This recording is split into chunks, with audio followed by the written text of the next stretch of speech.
오늘은 예언자의 사명과 그리스도인의 사명이라는 제목으로 예언자가 어떤 일을 하는 자들인가에 대해서 생각해 보려고 합니다. 사명, 그래서 사명이라는 찬양이 좀 생각났습니다. 우선 사명이라는 찬양을 한번 듣도록 하겠습니다. 나가수에서 히트를 친 소양이라는 가수가 부르는 사명이라는 노래인데요. 또 다들 들어보셨을 수도 있을 것 같아요. 화면도 같이 감상하면 좋을 것 싶습니다.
한복 입은 예수님 어떠십니까?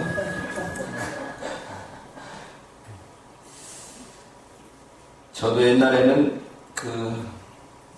가스펠송을 많이 아는 사람이었는데 요즘에는 우물 안에만 있다 보니까 시대에 많이 뒤처진다는 생각이 좀 드네요. 이 찬송들 알고 계십니까? 자주 듣죠? 저도 뭐 가스펠 송에 별로 관심이 없는데도 뭐 모임들 나가고 뭐 다른 데 가면 많이 듣게 되어서 사명이라는 제목으로 설교하려니까 이 찬송 한번 들을까 해서 다시 들어봤는데요. 이 가스펠송 들으면서 제가 생각나는 게 참 처량해요. 그렇게 생각이 안 드십니까? 좀 마음이 울적해서 모처럼 찬송을 한번 들을까 하고 찬송을 들었더니 왜 이렇게 처량해? 누군가 날 위해 기도 안에 들었다가 이것 들었다가 에이 처량해서 다시 뽕짝 들었는데 좀 신나게 하려고 찬송을 뭐 좀 들으려고 들었는데 너무 처량해요. 제가 어렸을 때 신학교에서 공부하는데 신학교 교수님 중에 한 분이 왜 기독교가 항상 인생의 변두리에만 있어야 되냐. 죽음, 질병, 고난, 실패, 좌절 이럴 때만 기독교가 힘있고 정치, 경제, 사회, 문화 이렇게 좀 공격적이고 진취적인 것에는 왜 기독교인들이 힘을 못 쓰고 꼭 병 걸린 사람, 아픈 사람, 죽은 사람 좀 좌절한 사람, 실망한 사람, 실패한 사람 이런 사람들에게만 가서 위로하고 이렇게 해주는 게 기독교가 됐냐. 좀 정치 지도자, 사회 지도자, 문화 지도자 뭐 이런 사람들이 기독교인이 돼서 좀 기독교의 진짜 밝음, 행복, 능력 이런 걸 보여줬으면 좋겠다 이런 생각들이 좀 들었어요. 또 한 가지는 가사를 제가 참 아무리 은혜 받으려고 이 가사가 좀 마음에 걸리니까 안 좋네요. 가사가 좀 마음에 드십니까? 난 좀 이상해. 우선 주님이 홀로 가신 그 길 나도 따라가요. 묻은 불과 피를 흘리신 그 길 나도 가오. 험한 산도 나는 괜찮소. 바다 끝이라도 나는 괜찮소. 죽어가는 저들을 위해 나를 버리길 바라오. 뭐 이렇게 나게 스스로 다짐하는 거니까 바라오. 괜찮소. 나도 가오. 그럼 괜찮지요. 근데 아버지 나를 보내주오. 보내주오? 우리 아들내미가 나한테 아버지 나 유학 보내주오. 그러면 좋겠어요? 이거 우리나라 말로 맞는가요, 어법이? 예? 보내주오. 아버지, 나 보내주오. 나는 달려가겠소. 아버지한테, 나는 달려가겠소. 이거 맞아요? 아닌 것 같은데, 이거. 네 예상 낮춘 말 아닌가, 이거? 아버지, 나를 보내주세요. 아니면 나를 보내줘요. 나는 달려가겠습니다. 달려요. 뭐 이렇게 좀 존댓말로 해야 되지 않겠나 싶어요. 목숨도 아끼지 않겠어. 나를 보내줘. 이거 아버지한테 분명히 기도하는 거거든요. 다시 험한 산도 나는 괜찮소. 바다 끝이라도 나는 괜찮소. 죽어가는 자들을 위해 나를 버리길 바라오. 나를 버리길 바라오. 누구한테 말하는 거예요, 이거? 내가 나한테 나를 버리길 바랍니다. 이렇게 말하는 거예요? 아니면 하나님, 내가 나를 버리길 바라니 나를 버릴 수 있도록 나를 도와주세요. 이렇게 기도하는 거예요. 그래서 마지막 문장도 생명을 버리면서까지 나를 사랑한 당신. 당신 뭐야? 나를 사랑한 당신. 이 작은 나를 받아주고 나도 사랑하오. 뭐 주님한테 너무 비판적인가요? 네? 가사를 들으면서 야 이걸 조금 문학적으로 좀 세련되게 다듬고 좀 어떨까? 뭐 찬양이야 은혜 받을 수 있지만 이게 좀 그러지 않나 생각이 들었습니다. 어떻게 동감하셔요? 우리 목사님은 너무 은혜가 없어. 뭐 이렇게 생각됩니다. 요즘에 제가 이거 유튜브로 올리고 있는데요. 제가 화면을 제 자신을 보니까 이 손을 어떻게 할 줄을 모르더만. 눈을 또 계속 감고 설계. 보니까 이 화면을 보니까 눈 계속 감지 손 어떻게 할 줄 모르지 이러던데요. 어떻게 괜찮습니까? 제가 이거 너무 비판적인 것 같습니까? 사명이라는 걸 생각할 때 너무 이렇게 막 쳐져야 되는가 라는 생각이 좀 드네요. 사명 그러면 나는 비장하고 죽을똥살똥 해야 되는 게 사명인가요? 제가 개척 초기 막 개척했을 때 제가 이 나라 그 나라라는 책에도 써놨지만 개척을 막 시작했을 때 우리 동기 목사님들이 모였었습니다. 모였더니 저한테 제가 이제 우리 학교 신학교 동기생들 중에 막둥인데 개척을 또 일치하게 됐어요.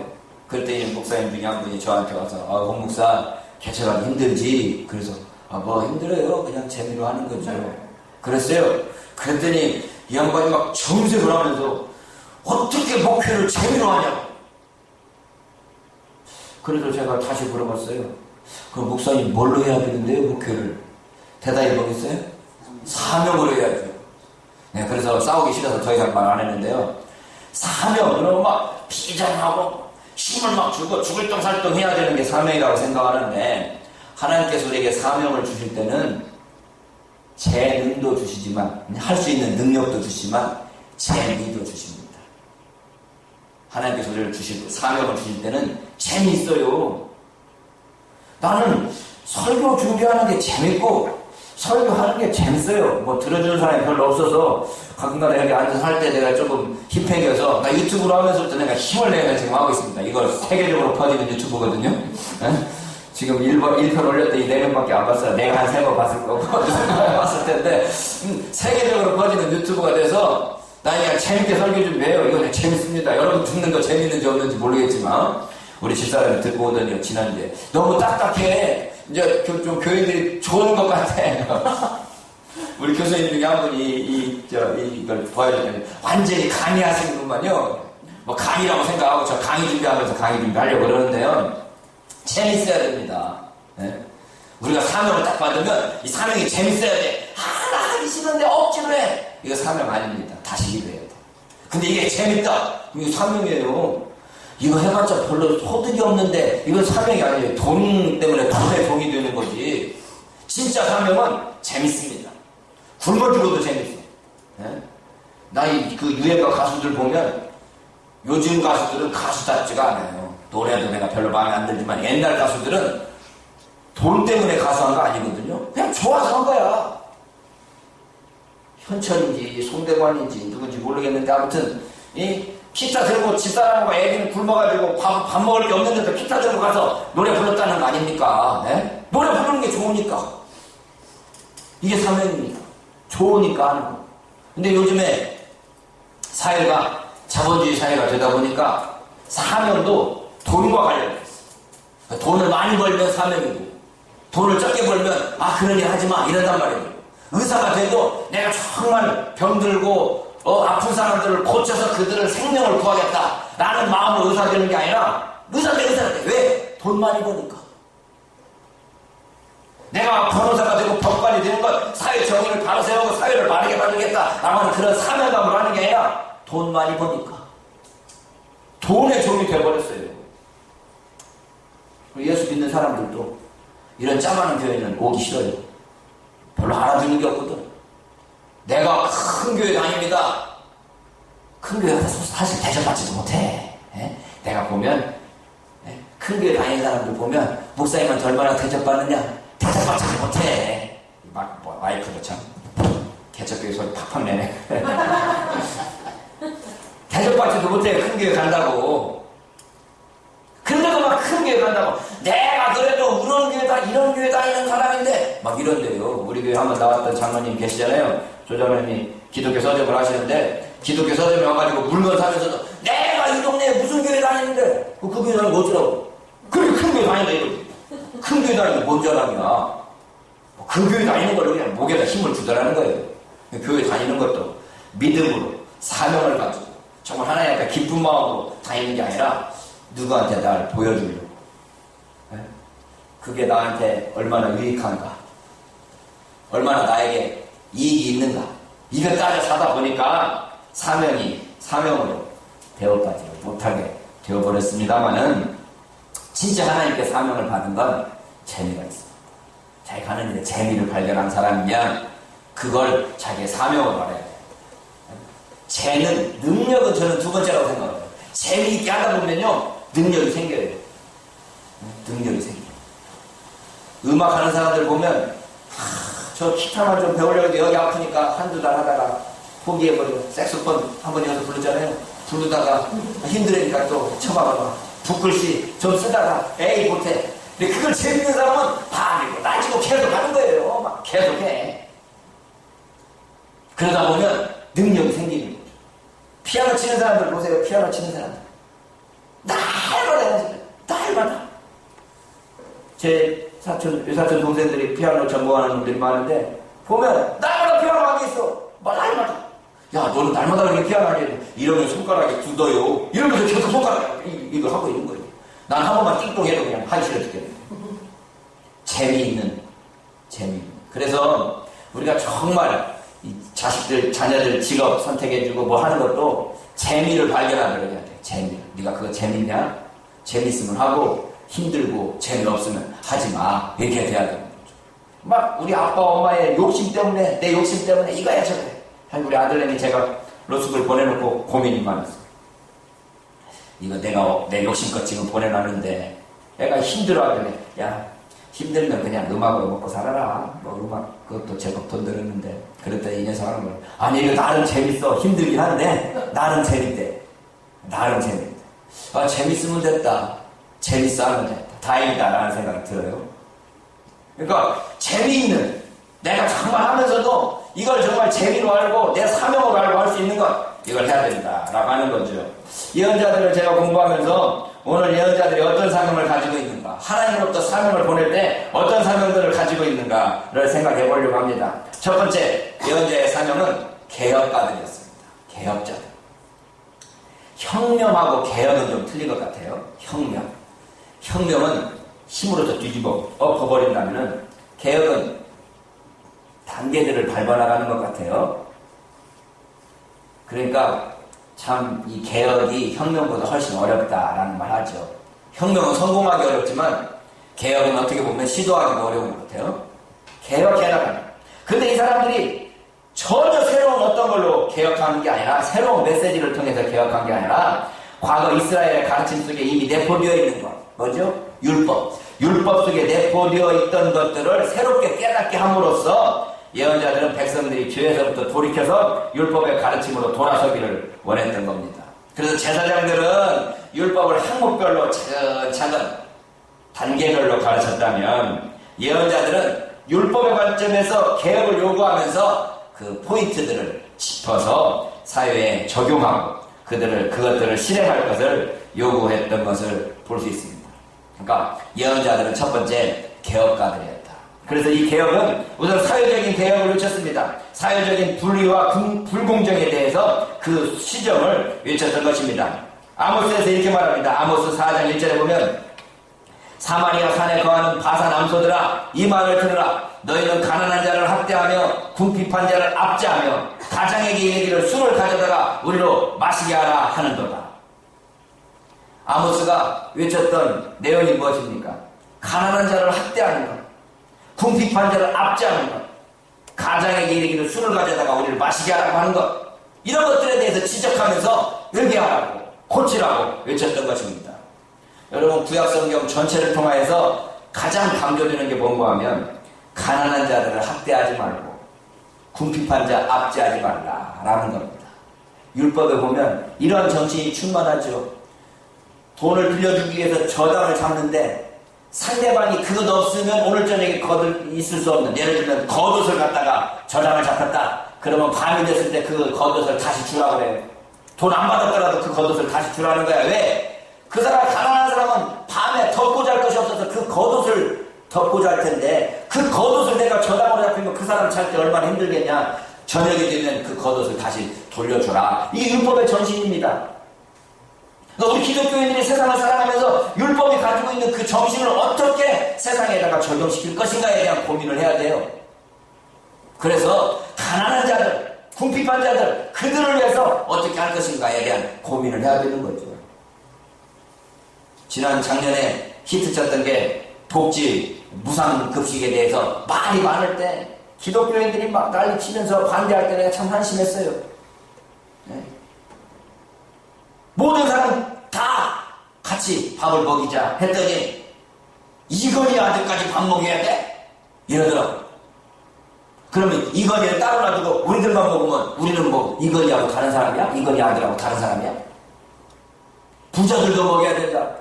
그게 되냐? 막 이렇게 하는데, 여러 가지 것들을 생각을 해서 중요한 건 뭐냐? 가난한 자들이, 또는 밥 못 먹는 사람들이 어떻게 생각할 것인가에 대한 고민을 해야 된다는 거죠. 성경은 언제든지 예언자들은 언제든지 그 포인트가 그 가난한 자들을 향하여 있었습니다. 이사야 역시 외칩니다. 불의한 법령을 발부하며 불의한 말을 기록하며 빈 비판자를 불공평하게 판결하여 내 백성의 가련한 자의 권리를 박탈하며 과부에게 토색하고 고아의 것을 약탈하는 자는 화 있을지니라. 이 모든 여러 가지 것들이 외쳐지고 있지만 그 모든 결론은 뭡니까? 가난한 자들 앞지 않은 것. 가난한 자들 앞지 않은 자들 화 있을진저 라고 하는 겁니다.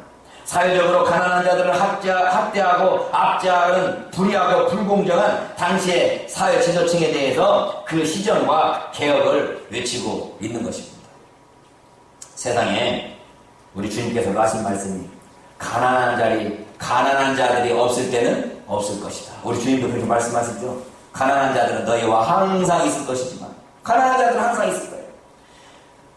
그 가난한 자들이 항상 있는 거에 대해서 있으니까 어차피 가난한 놈은 가난해 이렇게 말할 게 아니라 성경은 그 가난한 자들을 도와주고 어떻게 하면 그 가난한 자들을 그 가난에서 벗어나게 할 것인가에 대한 고민이 있으라는 거죠. 여러분, 자본주의는 빈익빈 부익부를 그 특성상 가지게 되어 있습니다.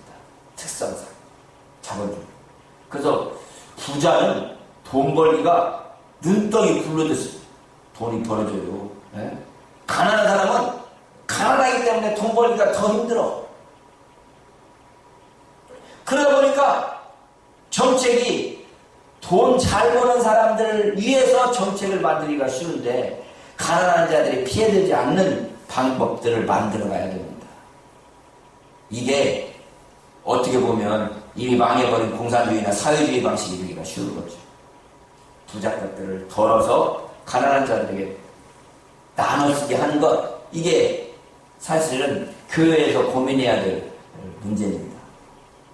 제가 지난주에 읽었던 책 중에 이런 내용이 있네요. 이스라엘 백성들이 만나를 거뒀는데 만나를 거두고 나서 보니까 많이 거둔 자도 하루 먹을 것, 조금 거둘 자도 하루 먹을 것. 그 책을 쓴 사람이 그렇게 질문을 해요. 야, 그러면 내가 2마리 거뒀는데 1마리 할 거라 그러면 재보니까 2마리 뿅 하더니 1마리로 줄어들고 반대밖에 안 거뒀는데 재보니까 뻥뛰기 해가지고 1마리 되는 거냐? 어떻게 생각하세요? 이 이야기 기억나시죠? 민수기 이야기. 만나를 거뒀는데 많이 거둔 사람도 한 호매. 내가 그 개량 단위를 생각 안 나는데 적게 거둔 사람도 한 호멜이더라는 거예요. 그러면 되는 과정에서 뻥튀기로 많이 거둔 사람이 줄어들고 조금 거둔 사람이 뻥튀기 했겠냐? 그 책의 저자가 그렇게 묻더라고요. 어떻게 생각하세요? 그러면서 그 양반이 지적하는 게 3가지 과정이 있을 거다. 하나는 많이 거둔 사람은 많이 가던 대로 거둬가게 가고 작게 거둔 사람은 적게 가는 대로 하는 방법이 있을 거고, 이게 자본주의다. 2번째는 뺏어가지고 많이 거둔 사람은 뺏어서 작은 사람한테 억지로 나눠주는 것, 이게 사회주의다. 그런데 기독교적인 방법은 뭐냐? 많이 거둬가봤자 많이 거둔 게 어떻게 해요? 그 다음날 썩어. 못 먹고 썩어요. 그러니까 이 재기 위해서 줄 서 있는 과정에서 이거 내가 많이 거뒀네? 당신이 조금밖에 안 거뒀는데 내가 가져가 하면서 자기들끼리 서로 이 측량하기 전에 나누지 않았겠느냐. 이게 기독교가 말하는 기독교 정신이다. 이런 말 하더라고요. 내가 만나에 대해서 새롭게 생각해봤어요. 만나를 거들어 갔어요. 다 능력 있는 사람 많이 거뒀겠지. 힘없는 사람, 불구자 조금밖에 못 거뒀을 거 아니에요. 그러고 나서 이것을 얼마나 거뒀는가 하고 얼마나 거뒀는지 하고 측량하려고 줄을 서는 상황에서 자본주의는 능력대로 많이 거둔 사람 많이 가져가고 적게 거둔 사람 적게 가져가. 그러면 나이 드신 분들은 적게 거둘 수밖에 없거든. 그건 배고플 거 아니에요. 그렇게 하라. 이게 자본주의고, 사회주의는 너 많이 거뒀네? 반절 내놔. 너는 조금밖에 못 거뒀구나. 너한테 가져가. 이게 강제로 주는 건 사회주의라면, 기독교는 줄 서 있는 과정이에요. 어차피 많이 가져가봤자 썩고 어차피 많이 가져가봤자 이게 어떻게 덜어낼 때니까 그 줄 서 있는 과정에서 먼저 당신 조금밖에 못 거두는데 내가 가져가요. 어차피 이거 썩을 건데 이렇게 나눠주는 거, 이게 기독교 정신이다. 제가 굉장히 많은 걸 생각하고 만들었어요. 여러분, 우리 정말 주기도문에서도 일용할 양식, 오늘 하루의 양식을 기도하는데요. 하루 양식 너 지나가면 썩어요. 썩는데도 냉장고가 갈수록 커지잖아. 옛날에는 조그마한 냉장고만 있어도 괜찮은데 갈수록 커져. 어촌에 냉장고가 들어오고 난 뒤에 달라진 게 있대요. 뭔지 들어보셨죠?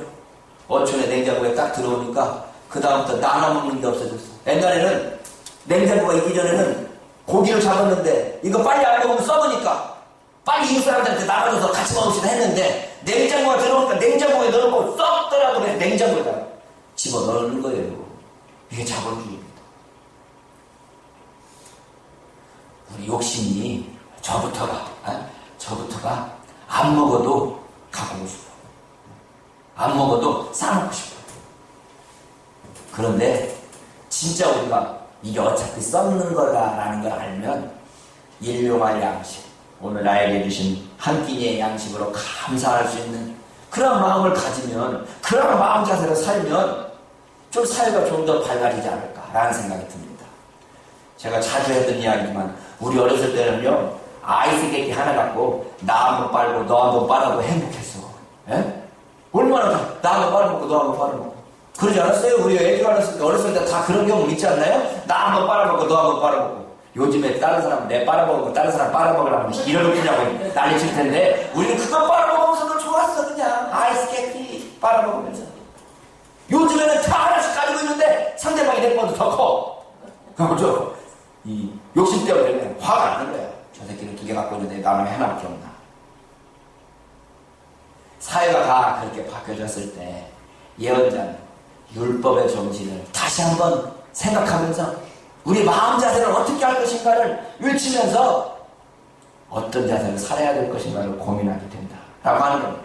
사회적인 개혁을 외쳤을 뿐만 아니라 이들은 종교적인 면에서의 개혁도 외쳤습니다. 호세아는 오라 우리가 여호와께로 돌아가자. 여호와께서 우리를 찌셨으나 돌을 맞게 하실 것이요 우리를 치셨으나 싸매어 주실 것입니다. 미가 선지자도 외칩니다. 너희는 여호와의 말씀을 들을지어다. 내게 이르시기를 너는 일어나서 산 앞에서 쟁변하여 작은 산으로 내 목소리를 듣게 하라 하셨나니. 예언자들은 종교의식에 있어서 죽은 형식주의와 기대적인 반복의 위험성을 줄이기 위하여서 율법 속에 포함된 메시지를 새롭게 해석하고 적응하여 선포하였던 것입니다. 그냥 날마다 율법만 읽으면 무슨 소용이 있어요? 성경만 읽으면 무슨 소용이 있어요? 예배만 드리면 무슨 소용이 있어요? 그걸 우리의 삶 속에 어떻게 적용할 것인가?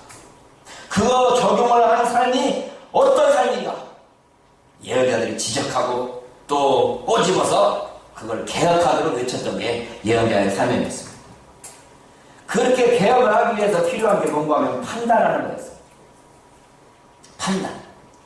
이게 옳은지 그른지, 바르게 가는 건지 나쁘게 가는 건지 냉철한 분별력, 판단력이 있어야 돼요. 제가 이렇게 요즘에 교회에 대해서도 고민하고 한국 기독교에 대해서도 고민하며 이렇게 찾아보면서 느끼는 게 뭔가 하면 종교는 어떻든 간에 감성적인 거예요. 그러지 않습니까? 아까 사명이라는 노래를 들으면서도 말했지만 감성적인데 저는 이렇게 메시지를 연구하고 공부하고 하다 보니까 이게 이성적이 되어가지고 이 감성을 뭐랄까요 이렇게 만져주지를 못하는 것 같아요. 우리가 교회 와서 막 은혜 받고 울기도 하고 펑펑하고 막 이래야 되는데 이게 그냥 가르치는 것처럼 가르치기만 하니까 은혜가 없는 거죠. 근데 예언자들은 판단, 옳고 그른 것을 판단해요. 판단. 이게 판단이 되려면 기준이 있어야 될 거 아니에요. 기준. 그 기준이 뭐냐? 율법이었다는 거죠. 하나님의 율법에 의해서 이게 옳은지 그른지를 판단할 수 있는 거. 기준에 의해서. 오늘 세상에 보면 율법도 필요 없고 상식만 있어도 될 것 같아요. 상식. 요즘에 안철수 후보가 상식과 비상식의 싸움이다. 그 진짜 상식과 비상식의 싸움인 것 같아. 예? 이거 상식이 없는 것 같아요. 상식이. 율법에 의해서 기준을 상해서 이게 옳은지 그른지를 판단하는 거다. 예레미야가 말합니다. 주께서 가라사대 내가 이미 너로 내 백성 중에 살피는 자와 요새를 삼아 그들의 길을 알고 살피게 하였노라. 하나님께서 예레미야를 부르실 때 백성들을 살피고 그 길이 옳은지 그른지를 판단하는 사람으로 예레미야를 세웠더라라고 하는 거죠. 예수 믿는 사람이, 예언자들은 옳고 그름에 대해서 정확하게 판단할 수 있어야 됩니다. 네? 무엇이 옳은지 무엇이 그른지. 그래서 예언자로서의 사명을 감당하기 위해서 이 땅의 백성들의 삶과 형편을 부지런히 살피고 알아야 하는 것입니다. 무엇이 개혁의 대상이고 어떻게 개혁해야 할 것인지를 알아야 개혁을 외칠 수 있지 않겠습니까? 그래서 그들의 삶은 부지런히 백성들의 형편을 살피고 판단하는 자들이었습니다. 예수 믿는 사람들이 또는 목사님들이 교회에만 이렇게 매어 있어서 좀 세상 법들을 잘 모르는 경우가 많아요. 그런데 좀 세상을 보고 판단할 줄 알아야 돼요. 세 번째, 그런 판단을 통해서 그들의 잘못에 대한 심판을 경고하고 그것들을 요구하는 파수꾼이었습니다. 그래서 예언자들은 백성들의 잘못된 행위들을 지적하고 그로 말미암아 다가올 심판에 대해서 경고해야 했습니다. 에스겔이 이 파수꾼으로서의 예언자의 사명을 가장 강조한 예언자입니다. 에스겔 3장 17절 인자야 내가 너를 이스라엘 족속의 파수꾼으로 세웠으니 너는 내 입의 말을 듣고 나를 대신하여 그들을 깨우치라. 하나님의 말씀을 개헌하면서 깨우치라는 겁니다. 하나님께서 에스겔을 하나님의 말을 듣고 백성들을 깨우칠 파수꾼으로 세우셨다는 겁니다. 33장 7절도 동일한 말씀이 반복됩니다. 인자야 내가 너로 이스라엘 족속의 파수꾼을 삼음이 이와 같으니라. 그런즉 너는 내 입의 말을 듣고 나를 대신하여 그들에게 경고할지어다. 개혁가요? 판단하는 사람이요? 파수꾼이라면 가장 중요한 건 저는 네 번째 이 중재자라는 생각을 해봅니다. 그들에게 가장 중요한 것은 역시 중재자로서의 사명이었습니다. 희생제물을 드릴 때 제사장이 중재자로서의 주요 기능을 담당했지만 예언자들 역시 의식행위와는 별도로 중개 역할을 감당했습니다. 하나님과 백성들 사이에서 중재, 왔다 갔다 하면서 중재해주는 역할을 했다는 이야기입니다. 엘리야가 그런 모습이 나타나네요. 엘리야가 그 사렙다 과부가 아들이 죽었을 때 엘리야에게 기도하지 않습니까? 하나님의 사람이여 당신이 나로 더불어 무슨 상관이 있기로 내 죄를 생각나게 하고 내 아들을 죽게 하려고 내게 오셨나이까. 얼마나 원통하면 아니 당신이 와서 내 아들 필요 없다니까 왜 아들을 죽입니까? 엘리사 이야기하고 좀 헷갈렸어 지금. 엘리야에 갔더니 사렙다 과부 원래 아들이 있었죠. 왜 내 아들을 죽게 합니까? 내 죄를 생각나게 하려고 합니까? 엘리야가 가서 기도해서 그 아이를 살리지 않습니까? 엘리사의 경우도 마찬가지입니다. 열왕기상에 하나님의 사람이라고 하면 얼룩되는 예언자가 나타납니다. 그때 왕이 하나님의 사람에게 왕이 요청합니다. 청컨대 너는 나를 위하여 내 하나님 여호와께 은혜를 구하여 내 손으로 다시 성하게 기도하라. 왕의 잘못을 지적하고 판단하여 파수꾼으로서 개혁을 외친 것으로 끝나는 게 아니라 왕과 하나님 사이의 중재자의 역할을 요청할 때 그 요청에 의해서 하나님의 사람이 여호와께 은혜를 구하니 왕의 손이 다시 성하여 전과 같이 되었던 것입니다. 그러니까 예언자들이 뭔 역할을 했느냐? 하나님과 백성들 사이에 중재자의 역할을 했다라고 하는 거죠. 예레미야서에서는 예레미야의 중재하는 기도로 가득합니다. 너는 이 말로 그들에게 이르라. 내 눈이 밤야대로 끝이지 아니하고 눈물을 흘리리니 이는 처녀딸 내 백성이 큰 파멸 중한 창상을 인하여 망하니라. 예레미야서를 읽으면 참 지루합니다. 무슨 내용인지도 잘 모르겠어. 근데 그 내용을 절절히 읽는 게 보면 이 백성이 망하게 되었는데 이 백성을 용서하시고 이 백성이 잘못하고 있는데 이 백성을 위해서 기도하고 또 기도하는 예레미야의 모습을 볼 수 있습니다. 예언자들의 사명이 개혁가, 판단자, 파수꾼, 중재자라면 신약 성경에서 우리 그리스도인들의 사명이 무엇인가에 대해서 나오는 구절이 오늘 베드로전서 2장 9절입니다. 그리스도인의 사명은 무엇입니까? 신분이 무엇입니까? 첫 번째, 그리스도인들은 하나님의 택하신 족속이요 왕같은 제사장들이요 하나님의 거룩한 나라요 하나님의 소유된 백성이다. 이 네 가지 나와 있네요. 이 네 가지 우리가 축복송 때로는 인원할 때 2차성 부르기도 하는데 너는 택하신 족속이요 왕같은 제사장이요 거룩한 나라요 하나님의 소유된 백성이다. 2차상 많이 하는데요. 구약 성경에서 이스라엘이 선민으로서 하나님의 선택받은 백성이었다면, 선민이라고 하죠. 선택받은 백성, 선민이었다면, 신약 성경에서는 그리스도인들이 하나님의 선민으로서 하나님의 선택받은 족속이요, 나라요, 백성입니다. 이 네 가지를 제가 하나씩 소개하려고 했더니 똑같은 말이야. 하나님의 택하신 족속, 왕같은 제사장들 두 번째 거 빼놓고 하나님의 거룩한 나라, 하나님의 소유된 백성, 족속, 나라, 백성, 똑같은 말 아닙니까? 다 하나님의 백성이라는 거죠. 하나님의 선민이라는, 선택된 백성이라는 이야기입니다. 저는 여기서 오늘 두 번째 것에 주목하려고 합니다. 뭔가 하면 왕같은 제사장들이다 라고 하는 거죠. 하나님께서 저와 여러분들을 부르실 때 왕같은 제사장이다, 제사장으로 부르셨는데 뭐 같냐? 왕과 같은 제사장이다. 왕은 자기 백성들 중에 자기 말을 듣든지 안 듣든지 모든 백성들이 다 자기 백성으로서 다스리는 그 책임의식을 가지고 있어요. 대통령이 딱 돼갖고 내 편, 네 편 딱 가르면 이건 대통령 자격이 없는 거예요. 네? 대통령이 되기 전에는 자기 편 끌어와야지.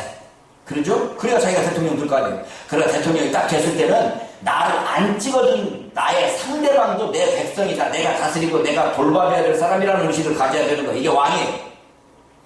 제사장인데 제사장은 자기 편만 기도해 주는 게 아니라 왕으로서 모든 백성, 모든 사람들에 대해서 다 기도해 주고 도구해 줄 수 있는, 제사 드려 줄 수 있는 왕 같은 제사장이다 라고 하는 거죠.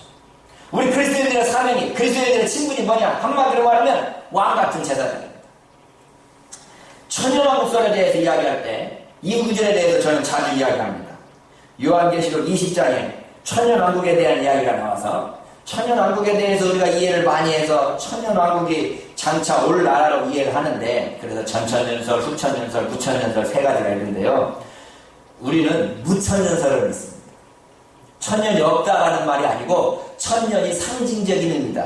어떤 시대를 상징하냐? 바로 우리 교회 시대를 상징한다. 바로 우리 교회가 천연왕국이다 이렇게 믿는 거예요. 근데 이 요한계시록 20장을 해석하려니까 좀 어려움이 생깁니다. 첫 번째 공부하면 또 내가 보매 천사가 무적인 열쇠와 큰 쇠사슬을 그 손에 가지고 하늘로서 내려와서 용을 잡으니 곧 옛뱀이요 마귀요 사단이라 잡아 1000년 동안 결박하여 무저갱에 던져 잠그고 그 위에 임공하여 1000년이 차도록 다시는 만국을 미혹하지 못하게 하였다가 그 후에는 반드시 잠깐 놓이리라 그랬어요. 1000년의 기간이 뭔가 하면 마귀, 옛뱀, 사탄 이걸 결박해서 묶어버렸다. 근데 지금 현재 우리가 교회 시대를 천년왕국이라고 볼 때 마귀가 활동합니까? 안 합니까? 해요. 그러니까 이 구절이 뭔 말이야? 마귀를 결박한 것이 천년왕국인데 마귀를 결박한 것이 오늘날 우리 교회 상황을 보면 이게 마귀가 결박 안 된 거야? 결박이 안 된 것처럼 활동하고 있는데, 근데 우리가 잠깐 눈을 공감보험서로 향하면 예수님의 제자들이 귀신을 쫓고 예수님 앞에 왔더니 주님께서 하시는 말씀이 뭐예요? 사탄이 하늘에서부터 떨어지는 것을 내가 보았다. 주님께서 말씀하시지 않습니까? 주님께서 제자들이랑 통하여서 복음 사업을 하실 때 사탄을 결박하여 땅에 끌어내렸던 겁니다. 공중권세에 잡은 자의 그 권세를 결박시켜버린 것이 예수님의 복음 사업입니다. 그래서 복음이 선포되는 동안 사탄은 이 복음 선포되는 것에 대해서 어떻게 할 수가 없어요. 방해할 수가 없습니다. 우리를 죽이고 우리를 핍박하고 우리를 환란을 처하게 하더라도 복음은 계속해서 전파되고 성장되게 되어 있습니다. 사탄이 결박되어 있는 겁니다. 복음이 진전하고 복음이 선포되는 데 있어서 사탄이 큰소리 칠 수 없도록 결박해버린 게 오늘날 복음 시대입니다. 교회 시대입니다. 교회가 복음 전하는 것을 그 누구도 방해할 수 없다. 이렇게 해석하면 이 구절도 그렇게 어려운 구절이 아닙니다. 마침내 천년 뒤에 그 마귀가 풀려날 때 복음을 전하지 못하도록, 복음이 복음으로서 힘을 못하도록, 힘을 쓰지 못하도록 대환란 시대가 올 수 있을 겁니다. 그때가 언제일지는 아무도 모르겠지만 지금 우리가 교회 시대로서 복음을 증거하는 데는 아무 문제가 없다. 사탄이 이미 결박되었다 라고 하는 거죠. 천년 동안 결박되었다는 겁니다. 4절에 보면 또 내가 보좌들을 보니 거기 앉은 자들이 있어 심판하는 권세를 받았더라. 그 앉은 자들이 누굴까요? 저 여러분. 예수의 증거와 하나님의 말씀을 인하여 목배임을 받은 자, 순교자의 삶을 살았다는 자, 그들의 영혼들과 또 짐승과 그의 우상에게 경배하지도 아니하고 이마와 손에 그의 표를 받지도 아니한 자들이 표를 안 받았어. 살아서 그리스도와 더불어 1000년 동안 왕노릇한다. 누가 왕노릇해요? 저와 여러분들이 왕노릇해요. 몇 년 동안 왕노릇해요? 1000년 동안 하는 거예요. 이 교회 시간 내내 왕노릇한다는 거예요. 그래서 이 사람들이 또 헷갈리는 겁니다. 왕노릇한다고 하는데 우리가 지금 왕노릇합니까? 근데 왕노릇을 우리 주님께서 뭐라고 말했는가 하면 세상 사람들은 압제하고 핍박하고 굴림하는 걸 왕이라고 했지만 나는 너희에게 말하노니 누구든지 으뜸이 되고자 하는 자는 뭐가 되라? 섬기는 자가 되라. 그러면서 왕으로 산다는 것은 막 해갖고 막 큰 소리 치면서 막 진군하는 그런 왕이 아니고 어떤 왕? 섬기는 왕. 그럼 우리가 왕일까요? 아닐까요? 우리 다 왕. 섬기는 자로서의 왕노릇하는 거예요. 교회가 그래서 1000년 동안 왕노릇하는데 어떻게 왕노릇하느냐? 금방 말씀드렸대요. 왕같은 제사장으로서 왕노릇하는 거. 백성들의 죄를 위해서 기도하고. 하나님, 이 나라가 참으로 어렵습니다. 이 나라 백성들이 돈의 종이 되어서 어떻게 할 줄을 모릅니다. 이 나라의 이정자들이 가난한 자들을 학대하면서 자기들이 잘하고 있는 줄로 착각하고 있습니다.